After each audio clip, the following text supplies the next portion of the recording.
Peace and blessings, y'all. It's your brother, man, from the motherland, coming to you guys live and direct.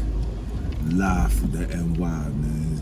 Yo, for those that don't know, my name is Junes, the original Jew by blood, not by conversion. You know what I'm out here to do? Out here to splurge with the wealth, with the word. Hey, yo, check this out. I want to talk to you guys, especially the parents, especially the fathers that's, you know, hands-on in their children's lives. For you being their protector, you're being their support, their confidant. It's very important that you not only protect them, but you also must tell them the truth. You see, this is why it's very, very, very, very important that us as parents are always engaged in our children's lives, day in, day out. You understand? Because the biggest fear and the biggest threat to humanity, I repeat, the biggest fear and the biggest threat to humanity is a fully active parent or father in these children's lives. You understand? It's very important that you teach your children the importance of being up to par or being seen at a high standard. You must teach your children, especially those that's awoken to the truth, those that know that they're Israel, those that know they gotta keep the laws, those that know who the Most High's name is, especially for those. You gotta teach your children the importance of staying the course, finishing the job. Understand that you are royalty. You can't no longer participate in peasantry. You understand? You can't participate in peasantry. You must leave the peasantry to the peasants and the heathens and the Negroes. And you must teach your child that no matter what goes on in life, you must keep yourself to high standards. You can't digress to please others. Our biggest problem is always trying to please others. That's not what God put us on this earth to do. A righteous man is not trying to please others. You're trying to please the Most High by doing His will. And what is His will? His will is being the light for those that's living and moving in darkness. That is His will. That is our job. That is our due diligence. And the reason why the world is in complete chaos is because people that was given the word that's supposed to have the light choose to be in darkness because they don't want to offend nobody. They don't want to hurt nobody's feelings. They don't want people to look at them crazy and out of wax. When in reality, that's how the world's gonna view you regardless. Okay? You can't be in a place where it's nothing but wicked and evil, where everything is self-entitlement, everything is about me, everything is about what I want to do, and then you want to partake in that and gonna feel offended because people, or you don't want people to, you know, see you some type of way. You don't want people to bully you and all that talk. This is the sensitivity and the weirdness that I talk about all the time, that these people have installed in the minds of the masses, of the youth. I grew up and there was always bullyingism. People was always being bullied. People was always being picked on. But we was always told by our parents that they pick on you, they strike, you strike back. That's just what it was. The people that was getting bullied was the parents that was teaching their children that they don't have to defend themselves. Go run to the teacher, go do this. No, you can't teach your children that.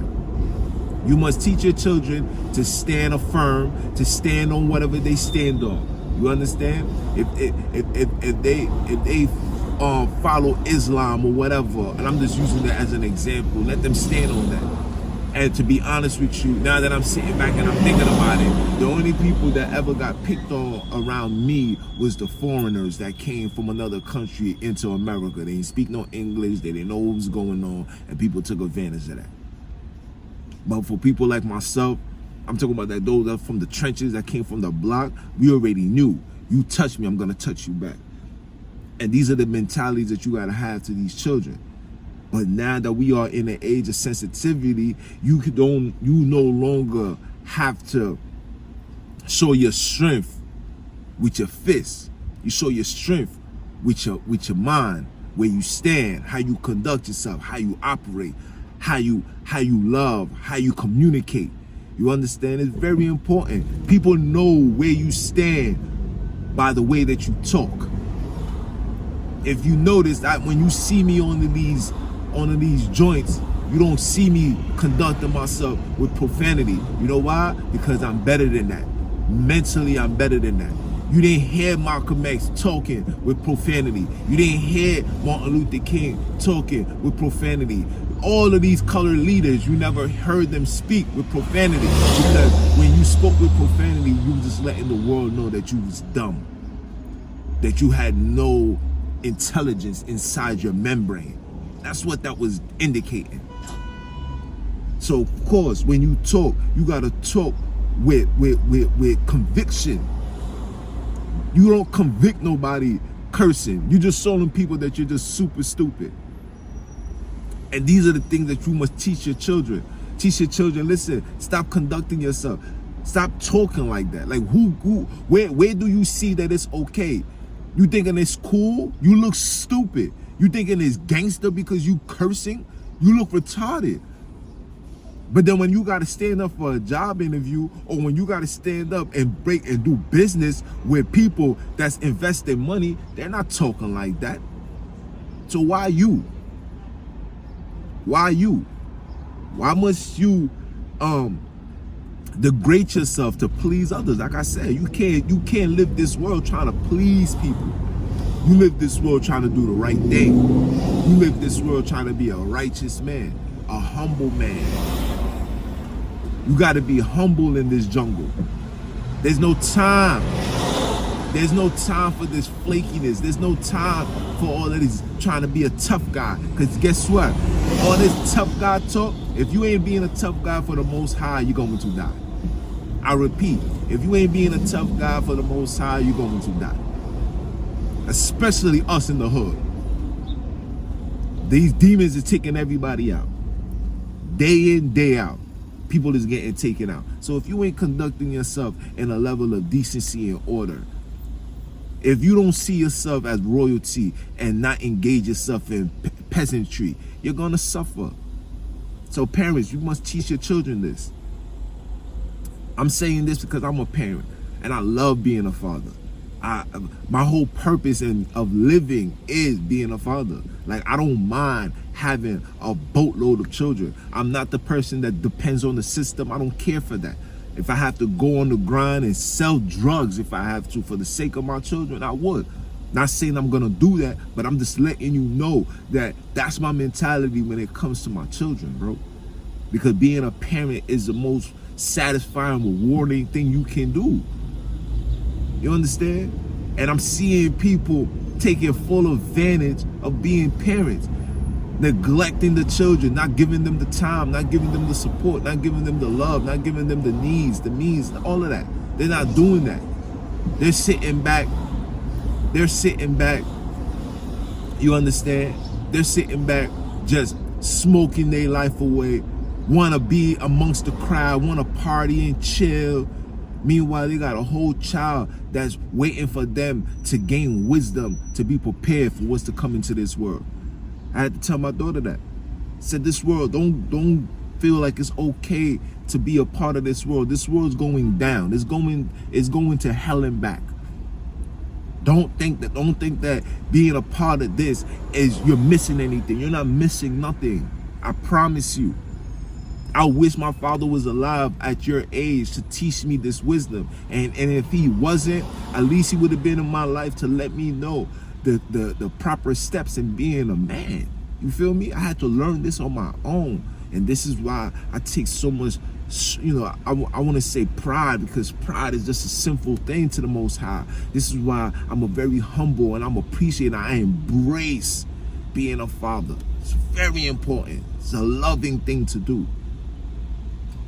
Passing down wisdom to your child and seeing the wisdom that you're passing down to your child being absorbed and then applying it to their everyday lives, that's the beauty. Because that's our job. Don't teach your children to do negativity. Don't teach your children to be a part of negativity. You can't talk it and not walk it. See, my children know everything that I'm saying, I stand by it. I walk it. I live this life of righteousness. I live this life of being a humble servant. I live this life when I cursing, using profanity. Even when they piss me the heck off, I still conduct myself in a level of dignity, respect, honor, because I'm a king. I'm a priest. I'm a child of Israel by blood, not by conversion. So by default, my children are the same. They are the child of Israel by blood, not by conversion. So you think that I'm gonna teach them to be talking crazy? You ever notice that the Jewish, the Khazars, the wannabes, they don't teach their children to curse? You will never find them cursing. So why are we doing that? Why are we dressing the way that we dress? Why are we acting the way that we act? Knowing that you are from the original stock of Israel. The original stock. But yet you allow these heathens to teach you to be a heathen and conduct yourself in a peasantry mentality, in a peasantry way. You gotta make that make sense, man. So I don't want to be long-winded with this, man. For the parents, man, teach your children the righteous way to be, man. Like the scripture says, train up a child from young, so when he gets old, he won't depart. Train them, teach them, not just tell them, let them see it. You know, they say actions speak louder than words, so let your actions speak. Don't just tell them, show them. Let them know the importance. Let them see the beauty. Let them see the glory behind you being a just man, a just woman, a virtuous woman. I got all of these females that are seeking things from me, whether it's relationship, whether it's friendship, and it's like, listen, man, I can't associate myself with anybody that's not on a righteous time. We could be cool, we could be cordial, we could have a conversation, but for me, virtuous or no way. It's your brother, man. I'ma holler at you. Enjoy this beautiful day. You see the sun is out. I'm gonna do my best to enjoy it, and I'm gonna see you when I see you, man. Until the next episode, man. I'ma holler. Peace.